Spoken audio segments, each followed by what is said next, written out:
Namaste.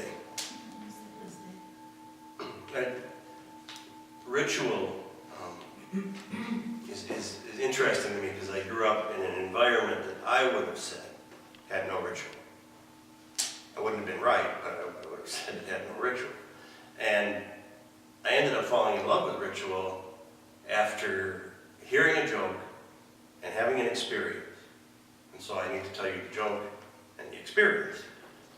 The joke is about traveling tent revival preachers and healers, which way back in my family there were some of those. And so a traveling healer comes into a town and he sets up his tent on the edge of town. And he posts handbills in the town saying Saturday night he's going to have his service. Saturday night comes and the tent's pretty crowded. And he goes through his service and he gets to the point where it's time for the healings, and he calls people down for healings. And two men come forward. And one of them is walking with those crutches that have the metal straps that go around your forearms. And the other one doesn't seem to have anything physically going on. So the guy with the crutches steps up first, and because all healers have southern accents, I don't know if you know that it's law, he says to him, son, what's your name and what ails you? And the guy says, well, my name is Fred, and I've got congenital defects in my legs. I've had to use these crutches to walk all my life. And he says, Fred, do you believe in Jesus? And Fred says, yes. And he says, go behind that curtain there and be healed. So Fred goes behind this curtain that's set up. It's about 7 feet tall. Next guy steps up, and the faith healer says, what's your name and what ails you? And he says, well, my name is Bob, and I stutter. He said, Bob, do you believe in Jesus? And Bob just nods his head.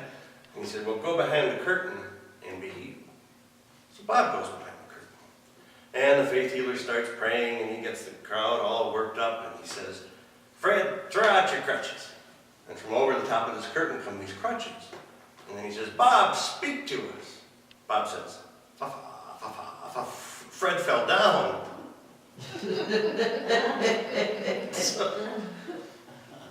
So now I'm in my 20s, which was more than a couple years ago, and I was trying to find a church in this town I was living in out in New England. And I thought, well, most of my family are Methodists. I'll try the Methodist church.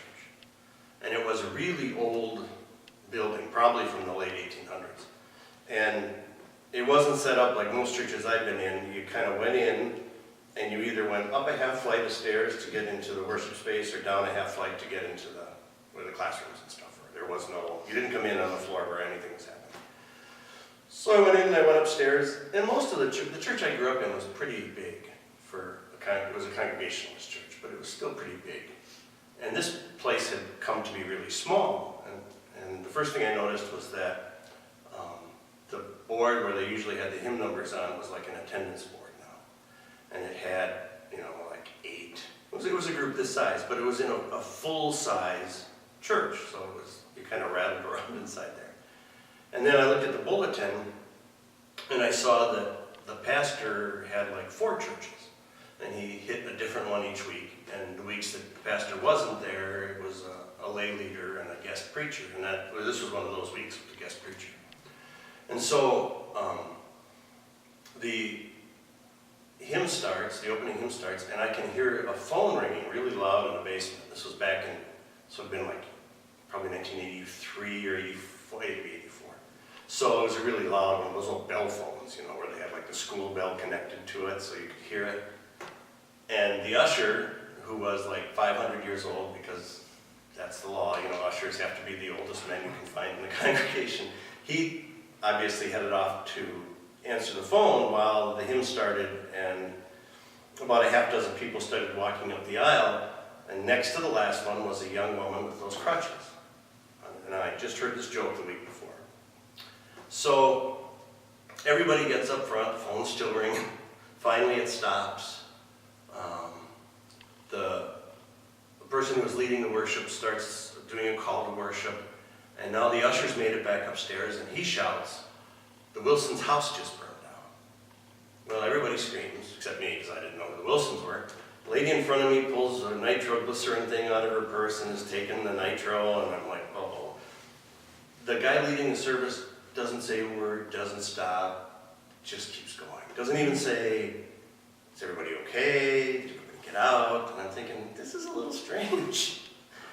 And so the service goes along kind of quietly after that, and when it comes time for the sermon, the young woman with the crutches gets up and walks over to the pulpit and steps up one step into it and does a sermon about how that, I don't know if you're familiar with that footprints poem, where there's two sets of footprints and then there's just one, and God says, that's where I was carrying you. Well, that was a sermon, but it was a lot longer than that. And when she got done, the poor thing forgot, I think, that she had stepped up. And so she just thought she was stepping straight back, and she fell over and the crutches flew up into the air, and this little voice in my head said, fa-fa, fa-fa. Fred fell down. Well, of course I started very inappropriately laughing, but not out loud. The guy did get up and check on her. She was okay, thank goodness. But now I'm going to pieces. and I realize that, there's no communion or anything at this service, so pretty quick, I'm going to have to walk out, and she'll be at the back, and I'm going to have to not, hold myself together long enough to say, Richie, really nice message. And I did. I got out without laughing, and I sat in my car and laughed for about 10 minutes. And the next week, I tried an Episcopal church, which has a lot more overt ritual. And everything went just like it was supposed to, so I stopped, and I was an Episcopalian for 15 years. Because there was great comfort in that for me. But then I got to thinking about it as time passed, and we all have ritual. Maybe I'm worse than most, but when I get up in the morning, I pretty much do the same thing. I go into the bathroom, I brush my teeth, I go downstairs, I start the coffee pot, and then I go back upstairs and get dressed. That's ritual. When we gather for holiday meals, we tend to sit at the same place around the table. Heck, in here people tend to sit in the same places. We just do things the same way because that gives us some comfort, and there's nothing wrong with that. In fact, it's good. And even in spiritual settings, churches that think they don't have ritual, if you visit them 3 or 4 times, you start to see the ritual. I have a friend who does a contemporary sort of interfaith/Pentecostal church in Atlanta. And it's the same all the time. They sing, the music changes, but they sing 4 songs before he ever appears, right? He appears, he comes out, he does an opening prayer. It's the same, even though they would say, oh, we don't have ritual like, say, the Roman Catholic Church does. Well, no, it's not the same, but it is ritual. And so, when we get into this week, which among Christian churches that use the Revised Common Lectionary, this thing tried as an experiment from about 30 or 40 years ago now, that tried to get the same readings read every Sunday. Not every Sunday, let me say that differently. The same readings read in all churches on like this Sunday and next Sunday and next Sunday, and it kind of sort of worked. The readings are about the baptism of Jesus, which is a ritual. Now, it's not the same as we contemporarily understand baptism, but it was a ritual that was part of the Jewish tradition about cleansing. And they did these, you did this if you were about to start on some new venture. You would go and it was a ritual bath, really. And Christianity has sort of developed that and changed it a little bit.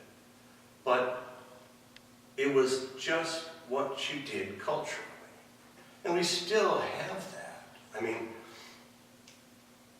Before we start some new project, there's things we tend to do. Maybe for all of us it's not the same thing, but it's something. Especially parents who are parents for the first time, get involved in really precise rituals around changing diapers.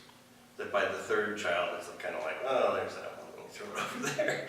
But everything has to be ready and right in place, And it tells us something about ourselves. And I think what it tells us about ourselves is that when we get in those really rough places in life that are really struggles, it can be helpful to go back to the things that are familiar and that comfort us. And we can use that, in the best sense of the word use, we can use that to make life easier.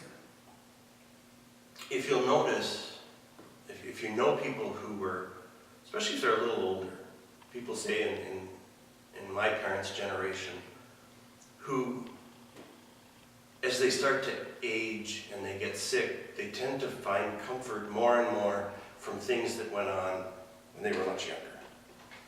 In fact, there's a magazine, I worked in nursing homes for a while. There was a magazine called Reminisce, which was all about things that happened probably 40 or 50 years before the magazine came out, because we get comfort from that.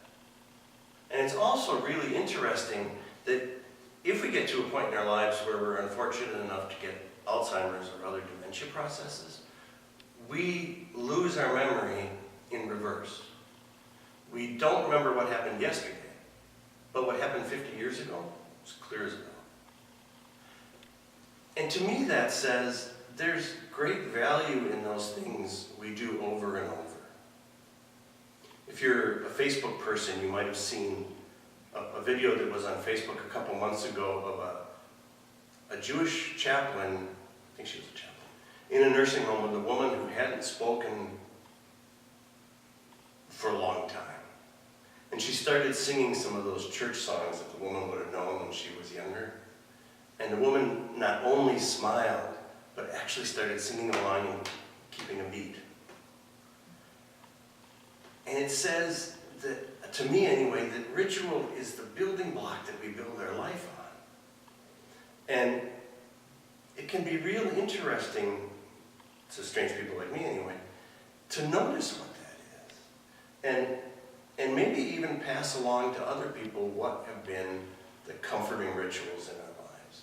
Maybe it's throwing an electric blanket on in weather like this when you're going to watch television. You know, it can be the simplest things. But because it becomes the sort of thing we don't think about and do automatically, there's great comfort in that. That's why people that are attracted to much more ritualistic churches are attracted to it. It's not that they really like, I used to call it spiritual gymnastics, you know, stand up, sit down, kneel, get up, go down. It's not so much that they like the gymnastics, but there's a rhythm to that.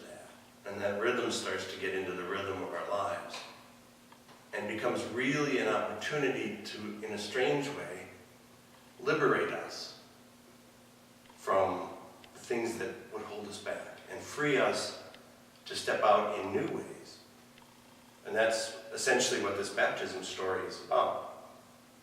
Traditionally, you look at that business about the wheat and the chaff and you start to say, well, some people are going to be burned in hell and some people are going to go to heaven, and I think that's a huge misreading of what that is. I think if you look at where that sits, in the context where it sits, it's about Jesus having this baptism and then going out into his culture and starting to look at what's going on around him and be able to see what's right and what's wrong, what's happening that's good and what needs to change. And for him, the things that needed to change were the things that held people down and the things that kept them minimized, the things that said, you aren't good enough, you don't qualify, I'm sorry you're a woman, so that means you're not quite okay. And that's one we haven't really gotten over in 2,000 years in many ways. We're still struggling to get past that. But he challenged all of that. And his sifting was not a question of who's good and who's bad. I think his sifting was a question of who's holding people down and who's setting them free. And he very definitely was one that said, we need to set people free and not bind them. But like so much of what he said and did, there's this, it's a two-sided coin. It begins with ritual, which can seem like it's bondage, but which is really quite liberating, but it's the same thing over and over. And the ritual freed him to be able to challenge the things that were right and that were wrong. And when you read it the other way, when you start to think that spirituality and religion are about separating good from bad and deciding who's bad and needs to be punished, I think we get into places like we got into last week in France with Charlie, I can't do the French accent, Charlie Hebdo. And other places where you start to see terrorism really come forward, where people have decided that this is so bad, we need to do away with it. And Jesus' message was quite different. It was that everything is redeemable and everything is potentially good, and the only bad thing are messages that say that that's not